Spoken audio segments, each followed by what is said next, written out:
Sir sir ನಾನು ನಮಗೆ ಅದ್ಬಸ್ಗೆ ಕಲ್ಲು ಹಾಕೊಡಿ ಅಂತ ನಾನು ಇದು ಮಾಡ್ತಾರೆ ಸರ್. ಶ್ರೀರಾಮ್ಪುರ ಕಸ್ಬಾ ಅಲ್ಲಿ ನಮ್ಮ ಜಮೀನುಗಳಿರೋದು. ನಮ್ಮದು 35 ಕುಂಟೆ 37 ಕುಂಟೆ ಇತ್ತು. 2 ಕುಂಟೆ ರೋಡಿಗೆ ಬಿಟ್ಟಿದ್ದೀವಿ ನಾವು. ನಮ್ಮದೇ ರೋಡ್ ಬಿಟ್ಟಿದ್ದೀವಿ. ತಿರುಗಾಡ್ತಾರೆ ಇವರು 2 ಕುಂಟೆ ಬಿಟ್ರು. ಇನ್ನು 35 ಕುಂಟೆಯಲ್ಲಿ 3 ಜನಕ್ಕೆ ಡಿವೈಡ್ ಮಾಡಿದ್ರು ಸರ್.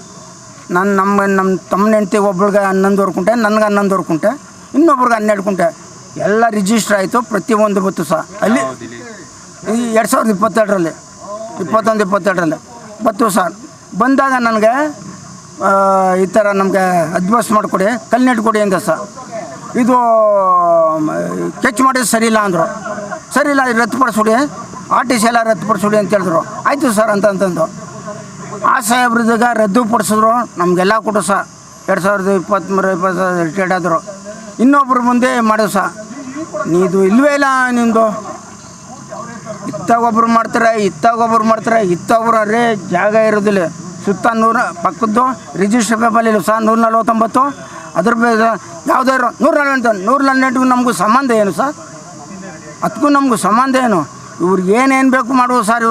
ಇವ್ರಿಗೆ ಇಷ್ಟ ಬಂದಂಗೆ ಇವ್ರಿಗೆ ಯಾರ್ಯಾರು ಏನೇನು ಬೇಕು ಅನ್ನೋದು ಸರ್. ನಮ್ದೇನಾರು ಅಂದ್ರೆ ಅಲ್ಲಿ ಲಕ್ಷ್ಮಮ್ಮಂದ್ಗೆ 19 ಕುಂಟೆ ಐತೆ. ಲಕ್ಷ್ಮಮ್ಮ ಕಪ್ಪನಯ್ಯ ಅಲಿಯಾಸ್ ಮಾಧು. ಮಾಧು ನಮ್ಮ ಅಪ್ಪನ ಹೆಸರು ಮಾಧು ಅಲಿಯಾಸ್ ಗಿಲಾಸ ಮಾದೇಗೌಡ. ಏನು ಬೇಕು ಅದು ಪ್ರೂಫು? ನಮ್ಮ ವಂಶದ್ದೇನು ಬೇಕು? ಯಾರಿಗೋ ಮಾಡಿಕೊಡಿದ್ರೆ ನಮ್ಮ ಅಪ್ಪನಿಗೆ ಎಡ್ತಿಯಾಗಿಲ್ಲ ಲಕ್ಷ್ಮಮ್ಮ. ಇವ್ರ ಅಡ್ರೆಸ್ ಎಲ್ಲ ಕೊಟ್ಟಿದ್ದೀನಿ ಬನ್ನಿ ಅಂತ. ಇವ್ರು ಕರೀಕಿಲ್ಲ. ಅವ್ರ ಪ್ರೂಫೇ ಐತೆ. ಲಕ್ಷ್ಮಮ್ಮ ಅನ್ನೋರು ಪ್ರೂಫೇ ಐತೆ ಸರ್ ನನ್ನ ಹತ್ರ.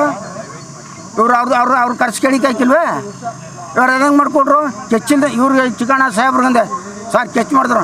ಹೋಗೋ ತಾಲೂಕು ಆಫೀಸ್ಗೆ ಒಳ್ಳೆ ಆಚೆಗೆ ಕೆಚ್ ಮಾಡಿದ್ರೆ RTC ಬರ್ತದೆ ಸರ್. ಅದು ಫಸ್ಟು ಕೆಚ್ ಮಾಡೇ ಯಾವುದೇ ರಿಜಿಸ್ಟರ್ ಆಗ್ಬೇಕು ಕೆಚ್ ಮಾಡ್ತಾರೆ. ನನಗೆ ಗೊತ್ತಿಲ್ಲ, ಕೆಚ್ ಮಾಡ್ತಾರೆ ಎಲ್ಲ ಆಯಿತು ಸರ್. ಇಲ್ಲಿಂದ ಕೆಚ್ ಕಳಿಸೋ ಅಲ್ಲಿ ಮಾಡಿಸ್ಕೊಟ್ರು. ಅವ್ರಿಗೆ 19 ಕುಂಟೆನೂ ಇನ್ನು 17 ಕುಂಟೆ 16 ಕುಂಟೆ ನಾವು ಉಳಿದೇನು. ತಿರ್ಗಾ ನಮ್ಮ ರಿಜಿಸ್ಟರ್ ಎಲ್ಲ ಚೇಂಜು. ಕಳ್ತಾನ ಮಾಡ್ತಾರೆ. ಆ ಲಕ್ಷ್ಮಮ್ಮನ ಹತ್ರ ನಾನು ಕೈ ಕಟ್ಟಿ ಹಾಕುವ ನನ್ನ ಮಕ್ಕಳು ನಾವೇ ನಮ್ಮ ಇರೋದೇನು ಮಾಡಿಕೊಡಿ. ಈಗಲೂ ಬನ್ನಿ ತೋರಿಸ್ತೀವಿ. ಅಂದರೆ ಕಾನೂನಾತ್ಮಕವಾಗಿ ಏನೋ ಹೋರಾಟ ಮಾಡ್ತೀರಾ ಈ ವಿಚಾರ? ಮಾಡ್ತೀವಿ ಸರ್. ಕಾನೂನು ಮಾಡಿದ್ರೆ ನಿಮ್ಮ ಬೆಂಬಲ ಇರ್ಬೇಕು ಸರ್. ಮೀಡಿಯಾದವ್ರ ಬೆಂಬಲ ಇರ್ಬೇಕು ನಮ್ಗೆ. ನನ್ನ ಕಾನೂನ್ದು ಏನಾದ್ರು ಹೆಚ್ಚು ಕಮ್ಮಿ ಆದರೆ ನಿಮ್ಮ ಮೀಡಿಯಾದವ್ರ ಏನು ಮಾಡಿಸೋದು ಸೈ ನನಗೆ. ನಾವು ಅಧಿಕಾರಿಗಳು ಏನು ರೆಸ್ಪಾಂಡ್ ಮಾಡ್ತಾರೆ? ಅಯ್ಯೋ ಸರ್, ಅಧಿಕಾರಿ ಗಂಟೆಗೂ ನಂತರ ಮಾತಾಡೋ ಸರ್.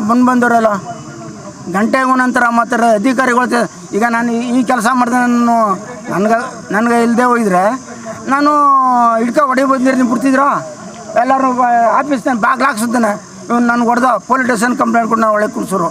ನಾವು ಅಂತಾರೆ ನಾವು ಎಷ್ಟು ತಲೆ ಬಕ್ಕೊಂಬಂದಿವಿ ಗೊತ್ತಾ ಸರ್? ನಿಮಗೆ ಗೊತ್ತು.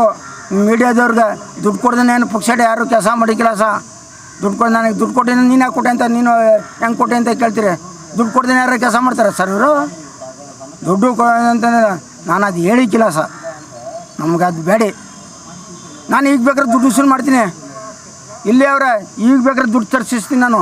ಏನೇನು ಎಷ್ಟು ಅಂತ ನನಗೆ ಗೊತ್ತು. ಈಗ ನಿಮ್ಗೆ ದುಡ್ಡನ್ನೇ ತಂದು ಕೊಡ್ತಾರೆ. ಈಗ ನಂಗೆ ಧೈರ್ಯ ಆಯ್ತಾ ಸರ್? ಇದು ತಪ್ಪು ಕೆಲಸ ಮಾಡಿ ನಿನಗೆಲ್ಲ ಒಳ್ಳೇದು ಮಾಡಿಕೊಡ್ತೀನಿ ಮತ್ತು ದುಡ್ಡು ಇಸ್ಕೊಂಡು ಈಗ ಯಾಕೆ ನಾನು ಇಲ್ಲಿ ಕುಣಿಸೋರು ಬೀದಿಲಿ? ನಿನಗೆಲ್ಲ ಒಳ್ಳೇದು ಮಾಡಿಕೊಡ್ತೀನಿ ಅಂತ ಕೊಟ್ಟು ಈಗ ಯಾಕೆ ಬೀದಿಲಿ ಕುಣಿಸೋರು ಇವರು? ಈಗ ಅಧಿಕಾರಿಗಳು ಏನು ಮಾತಾಡೋದು? ಈಗ ಮಾತಾಡೋದಕ್ಕೆ ಹೋದ್ರಲ್ಲ ಸರ್. ಇದೇನೋ ಈಗ ನಾವು ಮಾಡಿಸ್ಕೊಡ್ತೀವಿ, ಎಲ್ಲರೂ ಕರಿತಾ ಇದ್ದೀವಿ, ಮಾಡಿಕೊಡ್ತೀವಿ. ನಾವು ನಮ್ಮ ಅಧ್ಯಕ್ಷರೆಲ್ಲ ನಾವು ಮಾಡಿ ಗಂಟ್ಲು ಹೇಳ್ಬೇಡ. ಅದೇ ನಾವೇನು ನಮ್ಮ ತಾವೇನು ರೆಕಾರ್ಡು ಕೇಳಿಲ್ಲ. ನಮ್ದು ಏನು ಮುಟ್ಟಿಲ್ಲ, ನಾವು ಹೋಯ್ಕಿಲ್ಲ ಅಂತ ಕುಂತಿದ್ದೀವಿ ಸರ್. ಮುಂದಿನ ಹೋರಾಟ ಹೆಂಗಿರುತ್ತೆ? ಮುಂದಿನ ಇಲ್ಲೇ ಇರ್ತೀವಿ ಸರ್. ನಂದೇನೋ ತಪ್ಪಿ ನಾನು ಇಲ್ಲೇ ಮನಿಕತ್ತೀವಿ ಸರ್. ನಾವು ಏನಿಲ್ಲ, ನಮ್ದೇನಾದ್ರು ತಪ್ಪಿದ್ರೆ ನೀವೇನು ಬೇಕಾದ್ರು ಅಧಿಕಾರಿಗಳು ಯಾರು ಬೇಕಾದ್ರು ಏನು ಬೇಕಾದ್ರು ಮಾಡ್ಬೋದು ಸರ್.